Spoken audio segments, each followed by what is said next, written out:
it's almost like getting a pair of 2020 manifestation glasses, and now all of a sudden I can see more opportunities that I just simply couldn't see before. If you've seen my video of my financial playlist that I just put together, I'll link it below as well. Ever since quarantine happened, where credit card basically had a minimum payment freeze, and all of a sudden when I was paying $800 a month, half of that was going in interest, it really made me look at my finances and think, wow, I could have $800 more coming in per month. That really triggered something in me to say, maybe it's time to start tackling this debt. It's just this chain on my ankle, so to speak, that I just keep dragging along with me, even though I'm moving on to different areas of my life. I just turned 30 years old, and there's just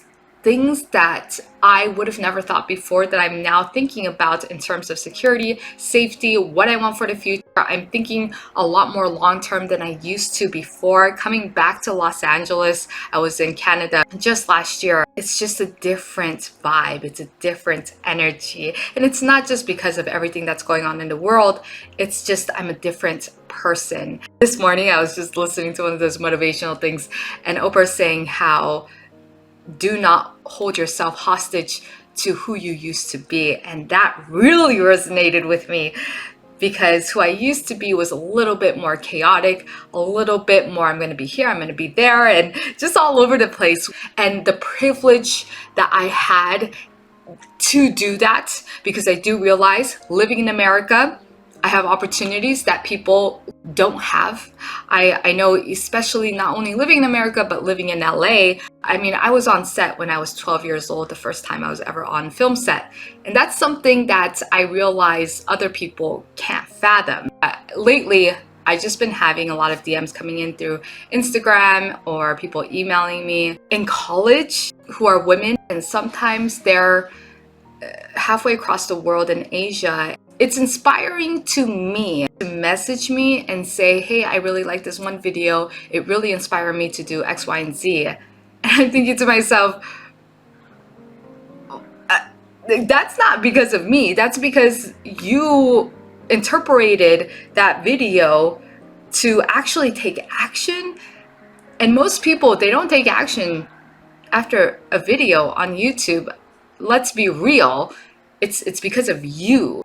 Yes, you could get inspiration from all these people. I'm a huge Asia Dang fan on YouTube, and her vlogs is just amazing. But I also know that if I don't take action, none of this means anything. It wasn't until I announced my $33,000 in debt, I posted it on YouTube, feeling a little bit nervous, but I really wanted to hold myself accountable. I wanted to get rid of it. I wanted that extra $800 a month coming in so I could do whatever I want with it, invest, save, whatever it may be. And that really got me fired up to really take this seriously.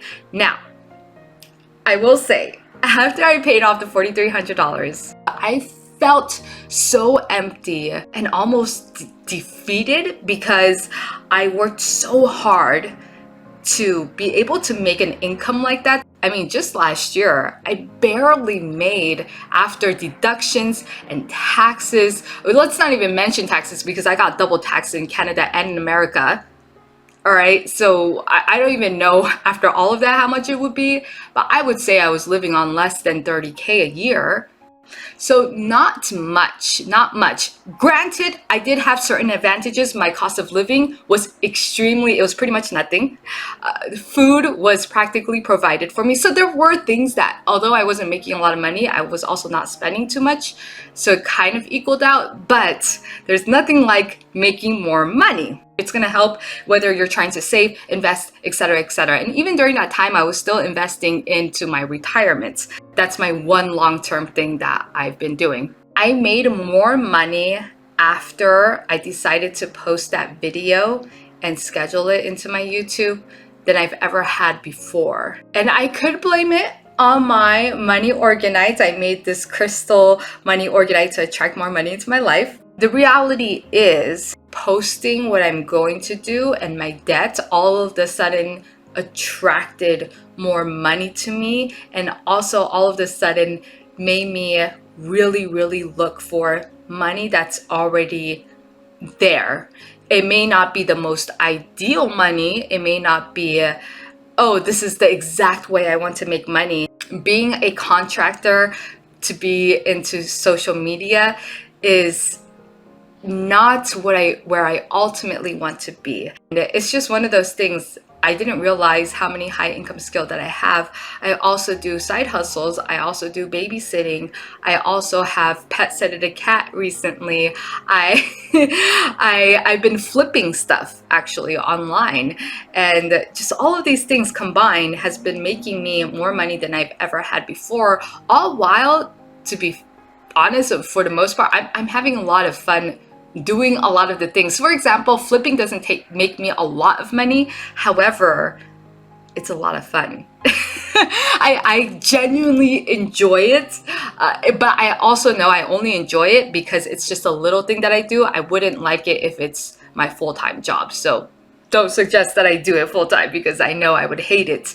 But there's some things that I love doing on a part-time basis, and it fulfills me on a high degree, all while doing other things like my YouTube channel and etc. And even my YouTube channel makes money. The reason why I titled this title $1,000 emergency fund is BS is because according to the Dave Ramsey baby step debt-free journey, Financial Peace University, and he teaches you how to get out of debt.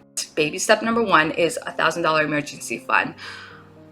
There's no way in the world I'm gonna do just $1,000 because of number 1, I'm a freelancer. Number 2, we are in a pandemic, so we're in a crisis. And even Dave Ramsey would say, if you're in a crisis, you just save, you pause, right? And then thirdly enough, unlike other people that I've seen on YouTube going through their financial debt-free journey, I'm a woman alone doing this. And when I say that, I mean that I don't have a husband to take care of the bills if I were to lose my job or if I were to get sick. I also live in the city, so it's a high cost of living, and I choose to live here because there are certain opportunities that I'm going for that's specifically in Los Angeles, California.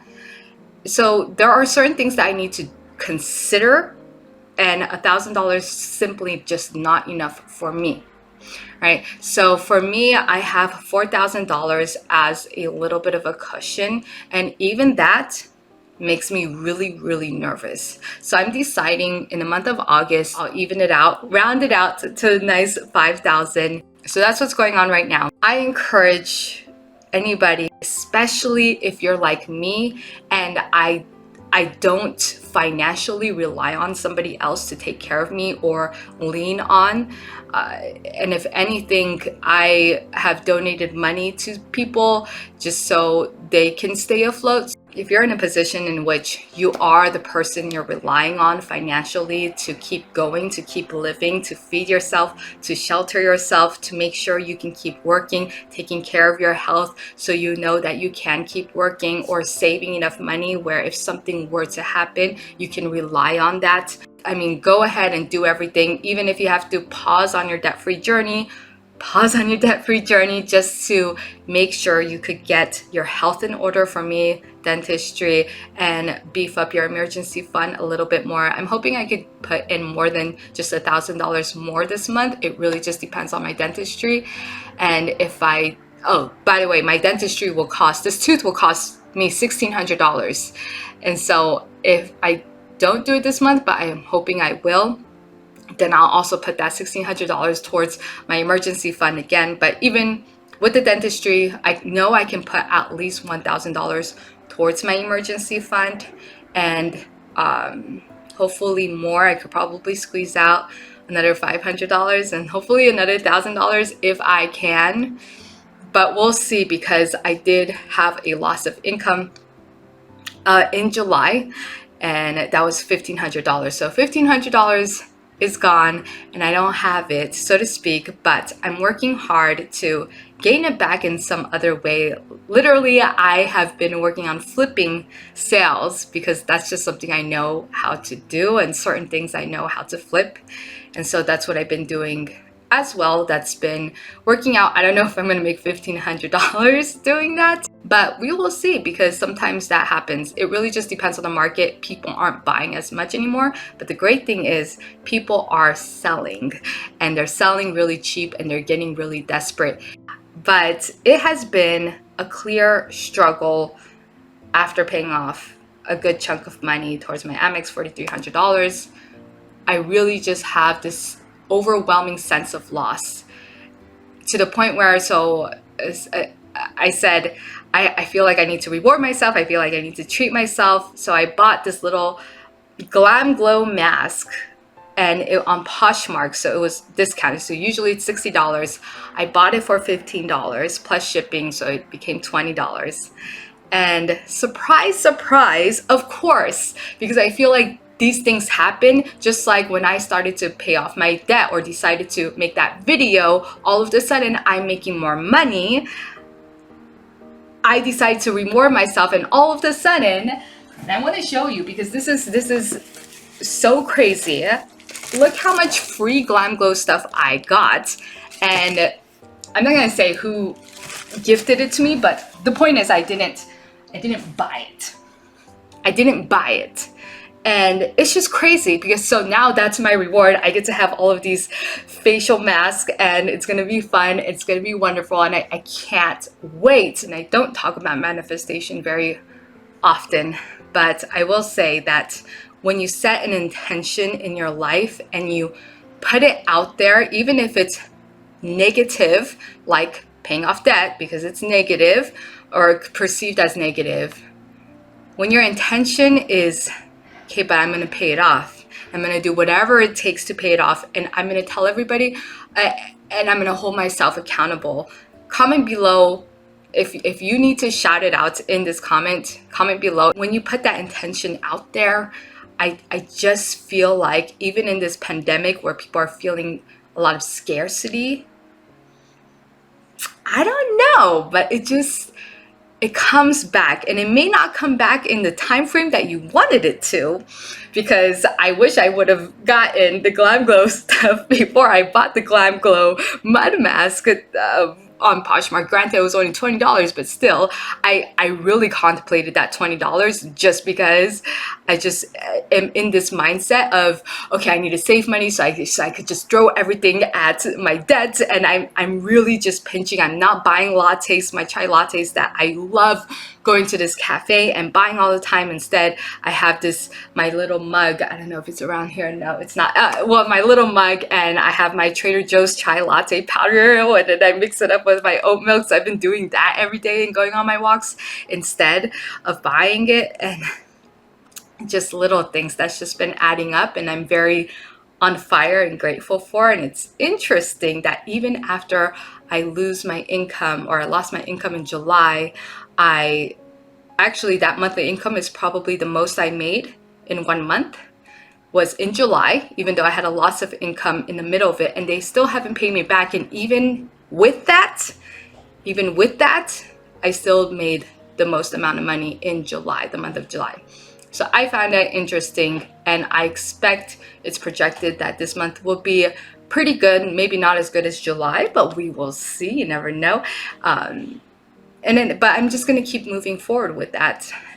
So I encourage everybody to set an intention of this month of August. We might as well do it. Comment below what those intentions are so you can speak it out loud and see what happens and see what comes about, and trust in that even if it doesn't come the next day, this week, this month, that it's going to come back around, right?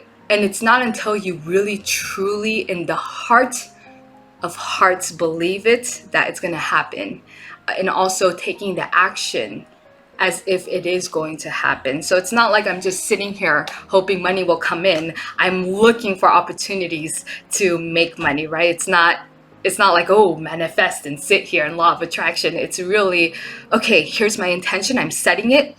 Now I'm going to let the world show me what kind of opportunities are out here, and being open-minded enough to really see all of the different opportunities that are already there. And it's almost like, to me, it's almost like getting a pair of 2020 manifestation glasses, and now all of a sudden I can see more opportunities that was perhaps already there that I just simply couldn't see before. And then now I'm seeing it, and now therefore I can take action based on it. That's it. You know, I always say get out there and raise your vibe, and that's what it's about, just raising whatever it is, your standards, your current standards, into just 0.5% better. Not even 1%, just 0.5% better. And then you're already on track. Or 0.1% better. Even that, you're already on track to just keep moving forward. Even if you go negative 5%, but then you go 10% better the next day. It's all relevant, right? It's going to be like this. All right, so anyway, go out there and raise your vibe. If you have any advice for me for this, all of this craziness of when I'm going through and my financial goals, comment below, let me know, because all of you have been so encouraging, and it really, really makes me happy. Especially people who have been DMing me about their financial journey, and that's been really the most inspirational to me as well. Thank you so much for sharing your personal wins and all of that. Yeah, it means a lot. So thank you so much, and I will see you on the next video. See you then.